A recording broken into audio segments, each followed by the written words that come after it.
Hello, hello. Hello, everybody. Can everybody hear us? If you are able to comment on YouTube or Facebook, we would love to know if you can hear us right now.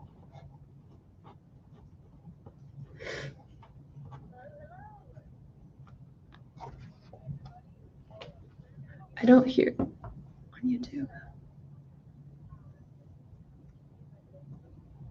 Oh, it looks like they can hear us. They can hear us? Yes. Okay, well, we can't hear us, but you can, and that's the important thing. That's the important thing. So welcome to the Indigenous Hack 2020 pre-show. My name is Andrea Jocelyn. I'm a data scientist at Crew and an avid lover of Jesus and technology. I'm joined by our Orlando Hack organizer and Crew partner, Jaya Brown. Hi. We're excited to spend some time with you this evening before the official start of the hack to get you warmed up and ready to take on the amazing challenges we have lined up for you this weekend. We live in an unprecedented time where technology enables us to connect instantaneously with someone on the complete opposite side of the world. This presents us an opportunity to rethink missions, to use technology to change the world, and to collaborate with others who share this mission.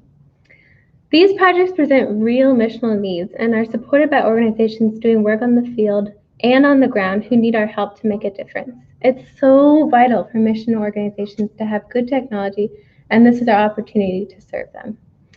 In most cases, this is the work that was very much needed by the organizations who hosted the challenges, and in some cases, this is the work that they themselves could not have done with their current resources or bandwidth. So this weekend is not only a blessing for us, but a very powerful example of how God works through community and technology to bless the world. The projects are posted on the Hack's DevPost website for your reference whenever you need, but during this time, we'll have an opportunity to hear directly from our partners about their challenges and why they matter. The theme for this year's Hack is the Unreached, and we desire that our work here will help bring the gospel to unreached people groups around the world. Jaya, who are or what are the unreached people groups? Yeah, so unreached people groups are people groups with a less than 2% evangelical population. So actually a lot of the world, and there's thousands of people groups left that are still considered unreached. So I'm really excited about our work this weekend to work to reach those people. Awesome. Well, it sounds like we need to get to work making sure that these people groups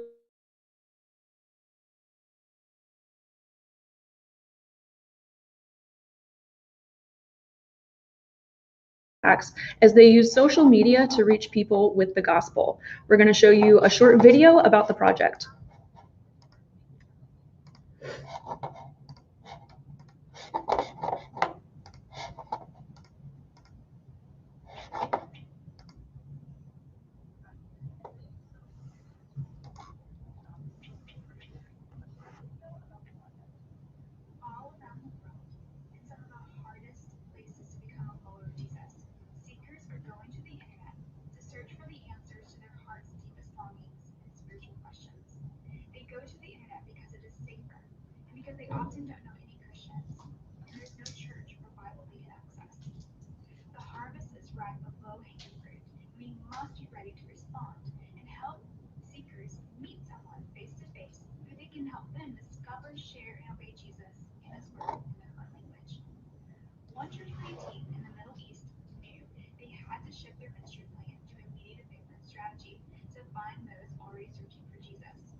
Is everybody able to hear that?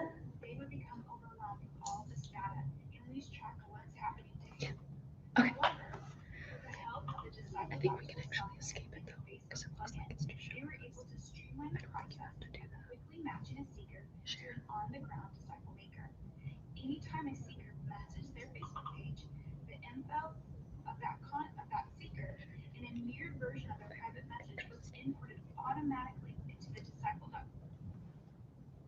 I failed.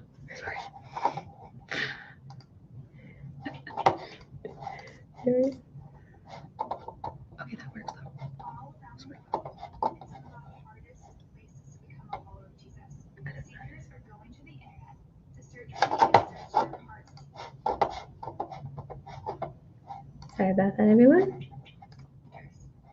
However, what about teens who are working in areas of the world where the seekers prefer the social media platform of Instagram? There is not a plugin yet designed to offer the same kind of experience as this Middle Eastern team. By you choosing to invest in building this Disciple.Tools Instagram plugin could lead to hundreds and thousands of seekers being matched with the right disciple maker in the hardest to reach places in the world. Join us in helping to fulfill the Great Commission in our lifetime.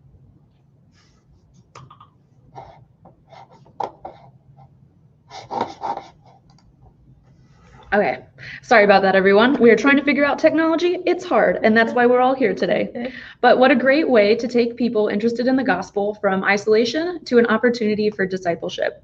What kind of skills are needed for a project like this? So this is partially a web project. From what I understand, they have their software hosted on WordPress, but they would also need to have an understanding of REST API. And I think those are the main skills. But there will be calls starting at 9:15 and at 9:30 for you to get a chance to talk to these challenge owners. So if any of these projects are particularly interesting to you, the Zoom link is right here, and you can also join the Slack channel for this particular challenge, and you can ask any of those kinds of questions. Awesome. So we just listened to a project that covers the web side of Disciple Tools. This next project comes from the mobile app side, which is also an important part of the Disciple Tools system. So let's watch this video together. Hey everyone, my name is Eric Chen. This is Zach here. He'll introduce himself in a moment, but I'm with the Discipleship Tools mobile app side of things, and I currently help out as a project and product manager. So I'm excited to share a little bit more details, and I'm excited to meet you. Sure. My name is Boyd. I am the lead web developer for Disciple Tools, and I am excited to meet with you all this weekend and to do some really fun stuff. So I'll just share briefly about Disciple Tools. Disciple Tools finds itself sort of in the midst of these mission groups that are using sort of mediated movement. The idea is that there's someone called the dispatcher who kind of initiates conversations or advertisements or something on social media to start spiritual conversations. And then over time, let's say we identify, say a dispatcher is someone in the Middle East, and then they get in contact with a country in the Middle East. Then over time, as that person has more online conversations, the person having the conversation, like the unreached person, they have more conversations. The dispatcher then can find someone local to them in their city or in their country who can then meet with them in person and have further discipleship conversations. We call those people having those discipleship conversations multipliers or field workers. So DT Discipleship Tools is a person relationship management system that sort of manages all of that information, those interactions and things like that. Zach, do you want to share a little bit more about the mobile app side and then the project that we're hoping to cook up for the hackathon? Yeah, most definitely. Thanks, Eric. So the mobile app was kind of born out of this idea of focusing a little bit more on the user experience for the multiplier. And for many of these folks who are in security sensitive parts of the world or parts of the world where maybe the internet connections are lacking, we wanted to build an offline first experience and take advantage of some of those, some of the functionality that's unique to the phone. So like push notifications and integration with other applications. And in particular, this weekend, we're excited to do some work around security, a feature in particular that's like a disguised login. So the goal is to enable a login into our application that doesn't look like a login form, but it's kind of disguised as some other app. So it doesn't look like it's some CRM tool that you're collecting data on. And one of the concerns we have in these parts of the world is that we don't want our multipliers to have an encounter with a security authority and open up the application and find sensitive information on these people on the ground. These people we want to protect and we want to come to Christ. And so we've got some ideas we're going to prompt you all with. And in an ideal world, we'd have an implementation by this weekend, and we would get it out to our users as soon as possible. We built the mobile app in React Native. We published to the iOS App Store and to the Google Play Store. But we don't want that to scare you away because what would be more than happy with getting out of this weekend is some creative thinking and designs around how can we disguise this login. It could be mock-ups in Figma or Adobe, could be well-done graphics, could be a really well-thought-out write-up, anything. We just want to come alongside you and collaborate on and do some brainstorming around how we can implement some creative solution around this. So, and if you want to join us long-term, we would love that to have you be a part. We've got some really cool things in the pipeline. So, what do you think, Eric? If we had a really cool design come out this weekend, how soon can we get that out into the hands of our users? Yeah, so I mean, what I'm excited about is, regardless of what we end up with this weekend, if it's just a design or a write-up, I think we could probably get something out to our field users by the end of the year. And obviously, in the ideal world, if it's implemented, then it gets pushed out over the weekend. But anyways, I think that's something that we just want to be able to give to our users and be able to let them be able to use the app in that way as soon as possible. So.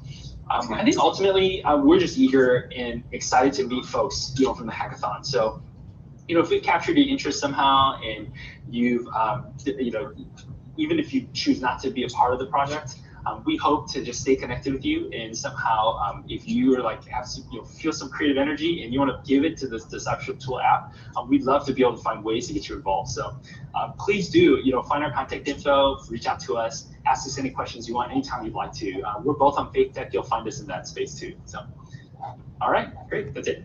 See you this weekend. See ya. Okay, great. Shout out to everybody who let us know that you couldn't hear that. We think we resolved the audio issues, so we're going to keep rolling. But one thing that I love that he said in that previous video was media to movement. I think that's a really cool phrase. It sounds like a great project for people with mobile development skills, but what else might be useful on a project like this? Yeah, obviously mobile development is a big part. I believe it's React Native that they're using for the app. And but honestly, just design, like he mentioned, like having a design and thinking through how exactly this would really be used practically on the field. Cool. Speaking of disguises, this next project is going to be fun. Social Media Sleuths is another security-related project. As you can see, this is a big topic in the missions field. Let's see what you'll be trying to uncover.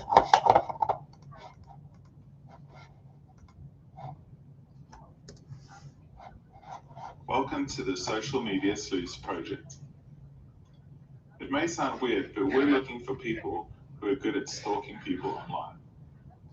If you're interested in missions and social media, you're curious-minded, and don't give up until you find an answer, then you are needed on this project. This is what we want to achieve. We want to protect real missionaries that are serving in hard-to-reach places.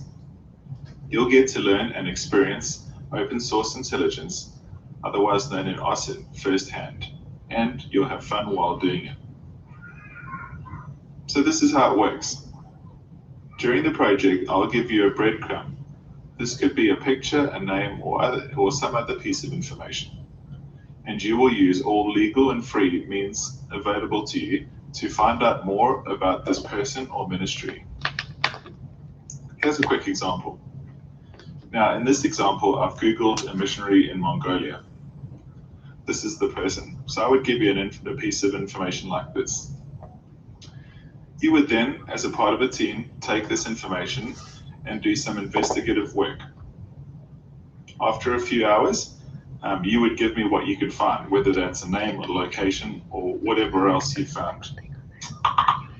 At the end of the competition, teams with the most points will win a prize. If you're interested, please get involved. Sign up for an account at indigitus.org, search for the Social Media Sleuth project, and apply to join. Thank you for listening.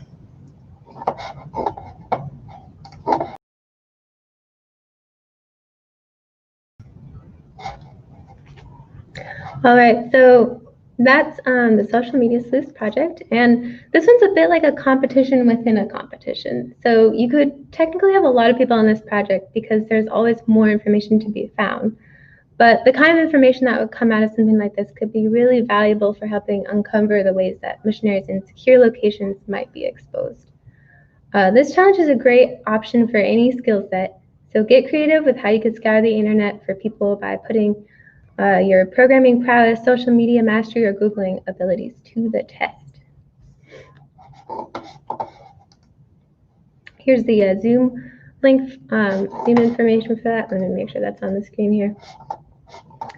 And yeah, the Slack channel as well. So just remember, if you're interested in this project, you can join the Zoom call at 9:15 and the Slack channel as well to ask any questions that you have about that one.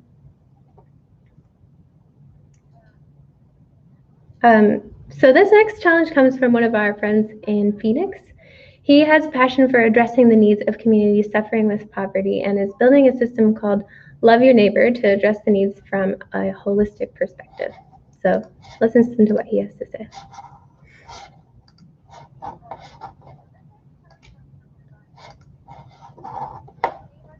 Hello, my name is Damlari. I'm one of the co-founders of Lane, the Love Your Neighbor platform. Our heart at Lane is to help anyone in any community to achieve their true potential. We are providing a holistic solution to address problems of poverty in any community, and that is really development. Because when you hear the word poverty, many of us, me myself at first as well, think about economic lack. But research shows that there are other kinds of poverty that affect even those who do not have economic lack, as well as affect combined experience as well for those who are going through economic lack, and even possibly a hindrance to them getting out of it. And examples of those other kinds of poverty are relational poverty, social access poverty, emotional poverty, educational poverty, even spiritual poverty.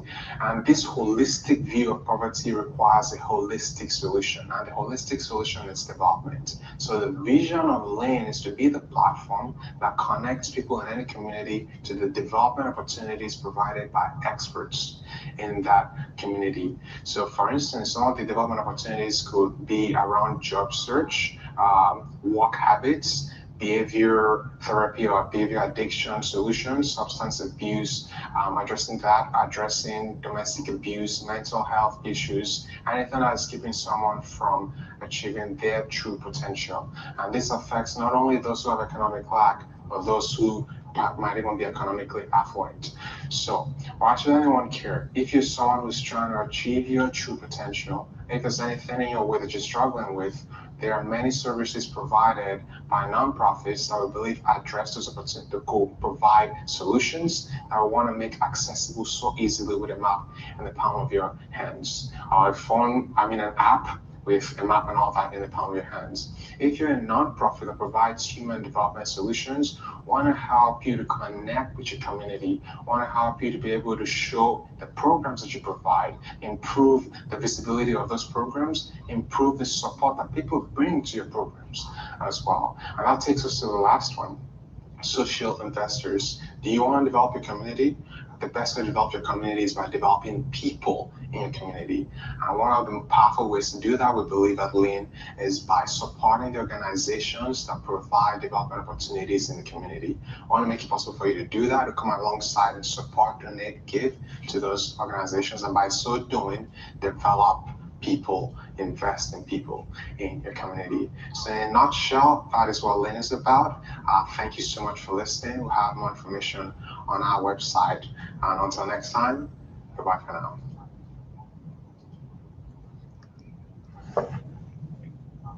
Cool.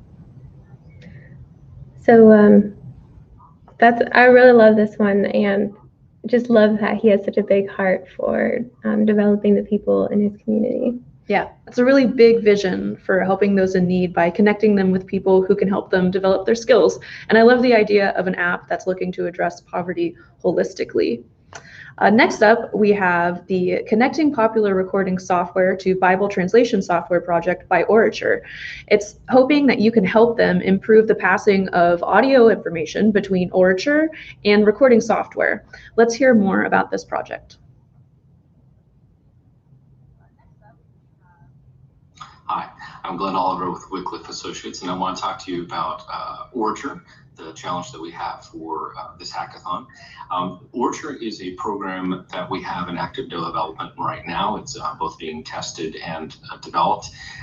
Its purpose is to facilitate the recording of scripture as audio, both to use it as for narration purposes and then to offer it as source audio so that you can also use it in the app to make translations.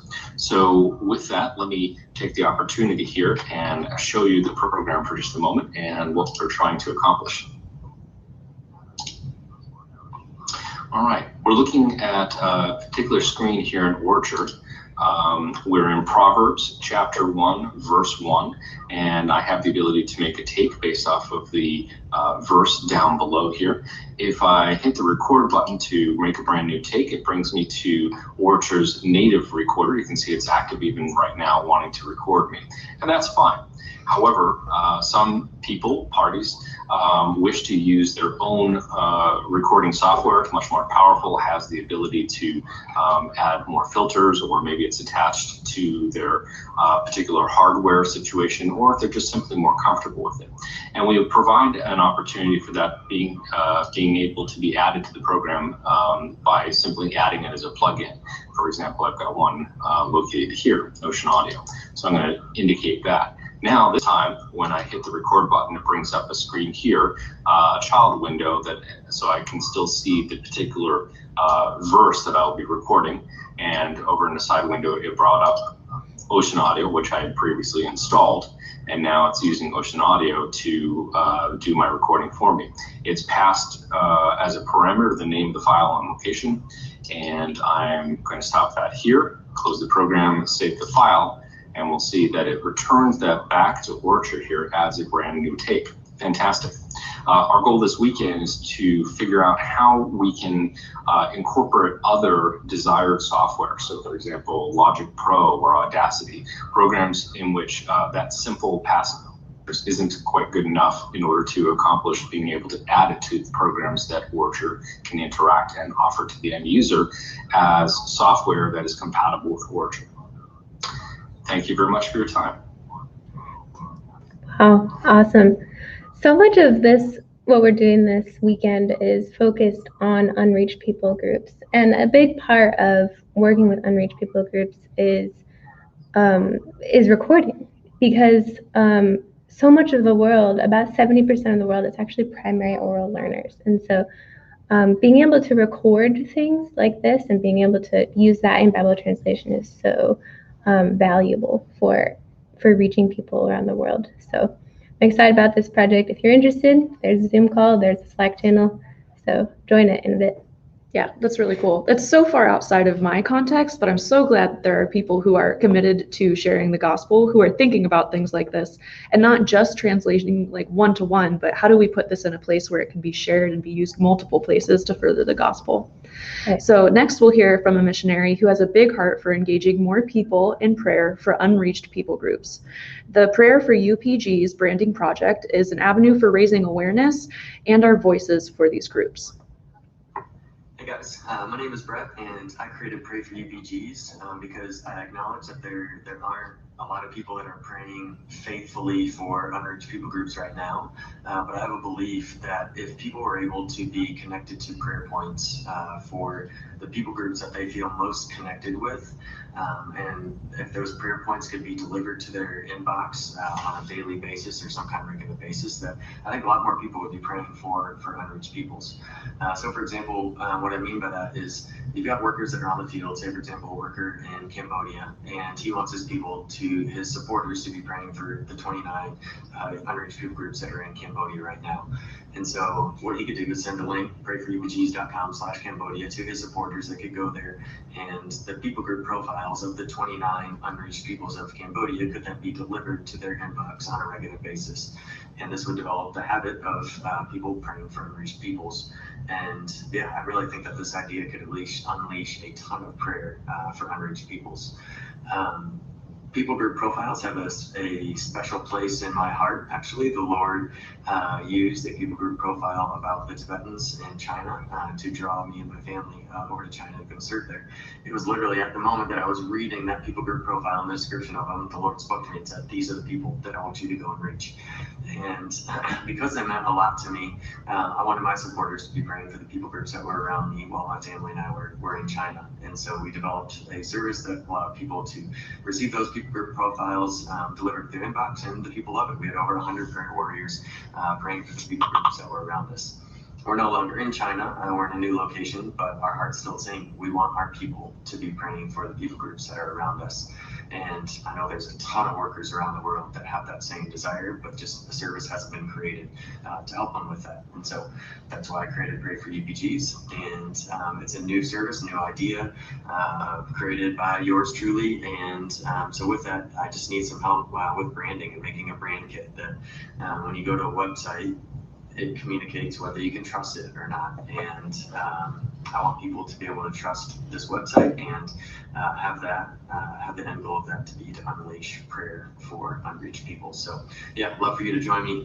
Any of you branding people, marketing people out there to develop a brand kit with colors and logos and all that good stuff that'll make the site really pop and make it look good. So thanks, guys. So this is mostly a design challenge. A service like this could be an amazing way to encourage prayer for specific people groups.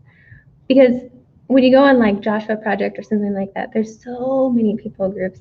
And having something where you could receive regular emails or regular information and be in prayer for a specific group of people groups could be really cool. But it has to be positioned right in order for groups to actually want to use this service. So if you're a designer or creative thinker, keep this project in mind. I'm so excited to see what comes of this. And we're going to listen to another one from our same missionary that we just listened to. And this one's focused on people groups in the US and how we can be mobilizing more people to reach people around us. Hey guys, back in the day, I created this thing called the Nations Map. And what it did was it was a map of America that showed where people from 1040 window countries were in significant populations there in America. And it was separated by country. So for example, you could turn on the Iran layer and see where there's significant populations of Iranians that are around America.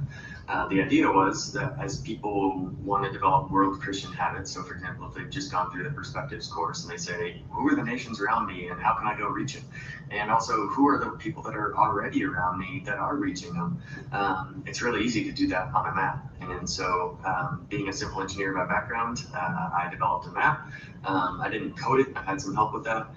And people loved it. Like Perspectives actually adopted the site that I was hosted on, the nations.us, as their primary site to send people to for their alumni to go and figure out how they can start reaching the nations that are around them. The problem is that I'm an amateur. And I went to go update the PHP on the website, and it broke all the custom code. All you developers out there are probably like, yeah, duh. Well, I didn't know that. Like I said, I'm an amateur, and I need help either restoring that custom coding somehow, or potentially, I think there's room to just start from scratch and create a new map. I still have the KML or KMZ files, whatever they're called. And yeah, I just want it to be functional, intuitive, like to be naturally intuitive for people to say, all right, I want to see the nations that are around me, and I want to see those that are around me that are reaching them already. So I'd love for your help with that. Like I said, I'm still an amateur. I've grown a lot since then, but I still don't know how to fix this. So yeah, I'd love your help with that, getting that restored or built again from scratch. What a great opportunity to engage with something that has already had an impact. I think we should have plenty of people here with web experience that could tackle this code. I'd love to see the nation's map restored or reimagined to continue helping Christians reach unreached people groups in their area. And also, I love just how humble he is to say that, guys, I broke the code and I need somebody to help me fix it. So I really hope that we can find a team for him. Yeah. Our next challenge is going to take some brain power. This comes from Ethnopedia, which is sort of like the Wikipedia for people groups. Gathering data on people groups is a huge task that the missions community has been working on for centuries. It's basically never finished though, since new information is always changing and coming in. One of the founders of Ethnopedia recently got a hold of a ton of new information that needs to be added to Ethnopedia, and he could use our help. Hello, my name is David Markham, and I'm part of the ethnopedia.org community. We're a group of researchers that's translating people profiles of unreached people groups into many languages. We have need of someone who can hack a Microsoft Visual Basic query for Microsoft Access. The table that I'm showing you right now is actually the table that we need help with. This will save us many months of work and will help us to add new people groups who have come into the research for India and Southeast Asia. This is a table, a simple access table, and you can see here that this is the Adaje people from Turkey. This is their people location or originating country, and these are all the different countries that the people group lives in. What we really need is just one registry for the one ethnicity, which is the Adaje people. And so you can see here, this is the ethnicity code. It's all the same, but we need all of these normalized down to the registry or reduced down to one registry of the Turkey registry. We also, if you see here, this is the ethnicity code for the ethnicity, but the PEID numbers, which are individual people group numbers for each country they live in, we also need these concatenated into one field, the Turkey field as well. And also these World Christian Database people group numbers, we need those concatenated in order with a comma after them into the one registry for Turkey, which is this registry here. So also, these are the people group populations over here to the right, and you'll see that there's many, many populations for all of this group of registries. We need all these populations summed up in the Turkey field and all of the populations from these different other databases summed up into that one field. This will save us many months of work, and we really hope that someone can actually help us with this. And we thank you so much. God bless you all. Bye-bye. Man, look at all that data. And did I hear him say it needs to be normalized? If we have any data engineers, analysts, or scientists in the house, or programmers who are used to manipulating data, this might be right up your alley. I know that I, for one, would be really excited to see this information on Ednopedia. So do you think you can help out with this project? Join it. Again, there's the link. Hey, Andrea, do you know how to read? Yes, sometimes, most of the time. I struggle occasionally. But do you read in English? Yeah, I try. That's good. So imagine that English didn't have a written language. How would you study the Bible, right? So this next challenge is a Bible story app, and it's supposed to help oral preference people groups be able to listen to the Bible. Because, I mean, if you don't have a written language, then you can only do oral studying. So let's listen to this next project. Howdy, my name is Too Tall. I work with the Rohingya people that originally come from Myanmar, but because of persecution and hatred and sectarian violence, they have been scattered around the world. The largest population now lives in Bangladesh with over 1 million people in one refugee camp. It's the largest refugee camp in the entire world. So if you want to know more about the Rohingya, just go ahead and Google search and you'll just see the many atrocities that they've faced for many, many years, for almost 50 years. This people group is dear to my heart, and it's dear to many, many others' hearts, and we feel that this app will bring about an amazing opportunity for the Rohingya around the world. Rohingya people, because they've been displaced from their homeland, now live in over 30 countries around the world, and the majority of these people have access to smartphones. They stay connected with their family across national borders and across the world, and they're always having these in their hands. And we see this as an opportunity to create an app that allows the Rohingya people to hear the gospel in their heart language, that's simple enough for them to use, that gives them the opportunity to hear the truth of the gospel. Currently, there's a team working on creating this Bible story set, about 30 stories that we want to see put into this app, put into the Play stores, available worldwide. And this is really to do two things. One is to equip those that are Christians that are working with Rohingya around the world to be able to have a tool to share the gospel, to disciple them, to teach them, and also to make it available for people in areas where there is no work, where there's no Christians, where there's no opportunity for them to hear the gospel, like in their native Rakhine state in Myanmar, or even the population in Pakistan or Saudi Arabia. So this app will create an opportunity for Rohingya people around the world to hear the gospel in their heart language for the first time. And it just seems like an amazing opportunity that God can really use to see many Rohingya come to faith, to see hearts restored and healed from so much of the brokenness that they face. Wow, I love this challenge owner's heart for this people group, and just hearing about the things that they're dealing with right now. We know that these people need Jesus, they need the love of Christ, and they need to see him with people like us who can offer them that helping hand and restore some of the hope that they've lost. So what exactly is the Story app supposed to do? Yeah, so it's a way for missionaries who've recorded Bible stories in a language to be able to easily distribute their stories to the community that needs to hear it. And so this is a great opportunity for people who are interested in mobile development. If you know Flutter or React Native or any sort of Android or iOS development, this is the project for you. So join it. Next up, our Food for Nepal project sponsor, Faith, has connections in Nepal and wants to help them come up with a way to use technology to help improve communications about food resources. The Food for Nepal project is for people who can dream big.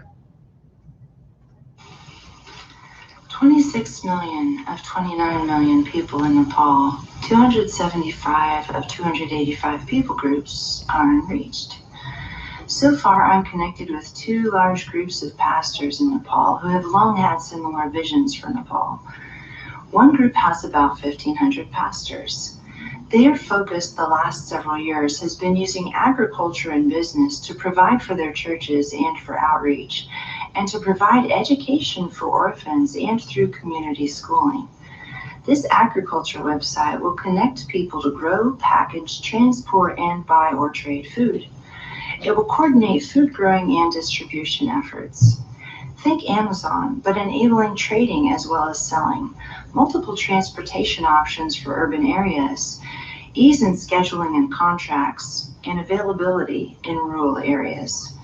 The items, prices, sellers, traders, distributors, and transportation people and services will be rateable by the users to ensure accountability. Even in rural villages, the Nepali have cell phones. If through Google TTS or some such modality, we aren't able to get interlinear word or reference in Nepali, phone coordinators will update the website's available items, services, and contact information. People worldwide depend on the government allowing food to be distributed to Christian sectors and on roads being kept open.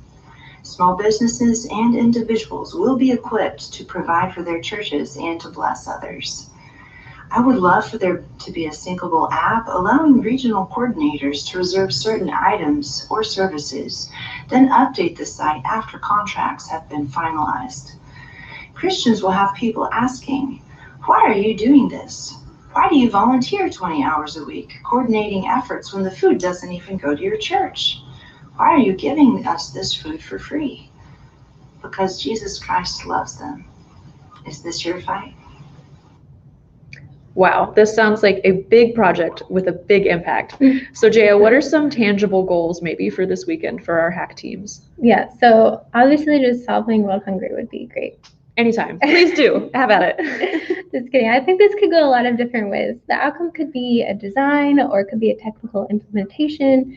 It's really up to the hack team. So I'd love to see people with all different kinds of gifts working together to come up with creative solutions. So if you are a designer, you're a product, you're a manager, you do app design or web development. I think any of those things could be a good fit as long as the hack team is working together and really dreaming through what are the possibilities and what's practical for the Nepali people.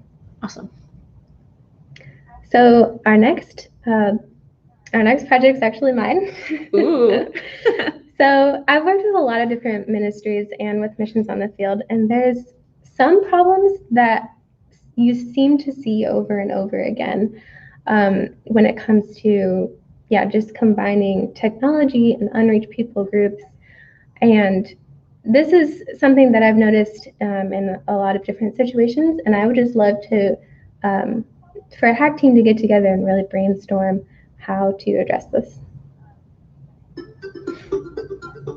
These days, missionaries around the world are creating amazing media to communicate the gospel to people who haven't heard before. But a big challenge is media distribution. How do we get this content to the right people? How can someone who speaks a language from a mountain village that only 2,000 people speak find this content? What if they don't speak any other languages? What if their language has no written form? One way is that missionaries develop apps or websites that are in one single language so that they can pass this content around by word of mouth in the community. But development costs and maintaining their individual website or app can get quite expensive and time-consuming.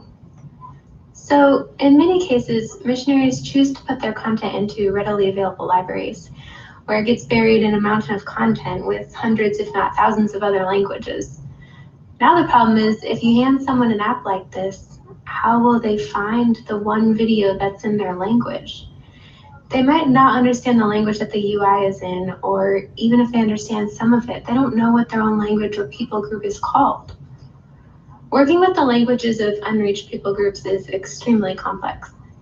Languages are actually families of languages with dialects and subdialects, regional differences, and different written forms.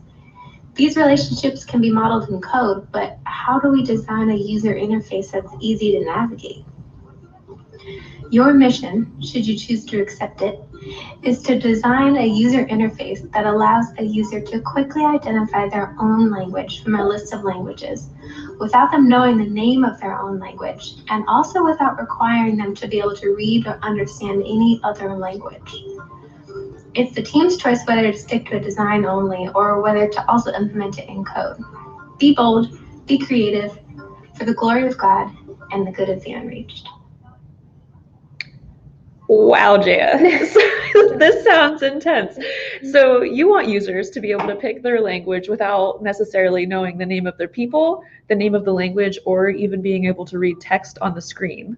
Yep, it's a common situation. Man, I bet you're really excited to see what comes out of this. Yes, I really need your brain power. So if you are interested in this, I think you're up for the challenge. So please, let's try it out. Next, the Himalayan Tea House project is another design challenge. The people who submitted this challenge have put a lot of time into thinking about how to get people more connected to the unreached people groups in the Himalayas.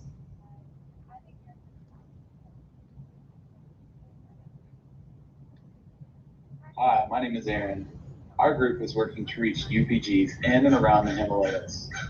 Spread across the peaks and valleys of the Himalayan mountains are beautiful people and cultures, many of whom remain isolated, both geographically and from the awareness and understanding of the missional church. Much like tea houses in the Himalayas, where people come together for community and news, we want to create a digital engagement tool where churches can engage the rich and vibrant cultures and stories of the unreached people groups in the Himalayas. We've spent time in the design process listening to the needs of missionaries working in this region and have narrowed down our design criteria. And now we could use your help building a tool that will allow us to tell the stories of these beautiful people to the world. So Jaya, what are you hoping the hack teams will build to get others more engaged with the Himalayan people? Well, I do know this particular challenge owner and their team, and I think they really want some people who can think outside of the box. I know that they're open to anything, anywhere from a skateboard design to a garden to a virtual reality experience. So it's really another design challenge, and am so excited to see what people come up with. Awesome. So that about does it for us watching our pre-show videos. We'll go over some final information here quickly, and we have the Zoom call IDs up for you on the screen. Those are also going to be posted in the Slack channel, and I believe on the DevPost website as well for you to reference whenever you need. Yeah, so those will all be up there. I'll show these. This group is at 9:15, just after our opening ceremony, which will be in just a few minutes. Here's the next group, so make sure to write those down or take a picture, and then make sure you get on the Slack channel, and any updates we'll post on the DevPost website. So thank you, guys. Cool. Yeah, thank you all for joining us for the Indigenous Hack 2020 pre-show. We look forward to seeing you all in the official opening at 9 p.m. Eastern, so in just a few minutes from now. And we hope you use the next few minutes to get comfy, get pumped, and to prayerfully consider what projects might be best for you. So we'll see you all soon. All right. Bye, guys.